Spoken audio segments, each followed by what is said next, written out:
Welcome to day 15 of my mini blog. তো আজকে সকালটা শুরু হয়েছিল চপ মুড়ি দিয়ে। যদিও এটা চপ মুড়ির পার্টি তো না, শুধুই বাঁকুড়াবাসীর কাছে ইমোশনও। আর এদিকে দেরি করে স্নান করে আসার জন্য মা আমাকে বকা দিচ্ছিল। বাট বকা দিচ্ছিল বলে ভেবো না যে খেতে দেবে না, খেতে আমাকে ঠিক দিয়েছিল। যতই হোক, মা তো। সন্ধ্যাবেলায় আমি কাকিমা জন্টিকে নিয়ে চলে গিয়েছিলাম মামা বাড়ি। ওদের কিছু কাজ ছিল, আর আমি গিয়েছিলাম অ্যাজ এ ড্রাইভার।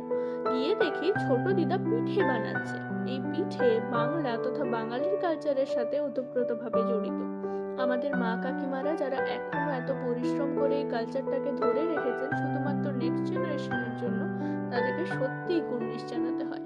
আর আমার তো পিঠেতে মন বসে না, আমি তো খাবো বাইরের খাবার।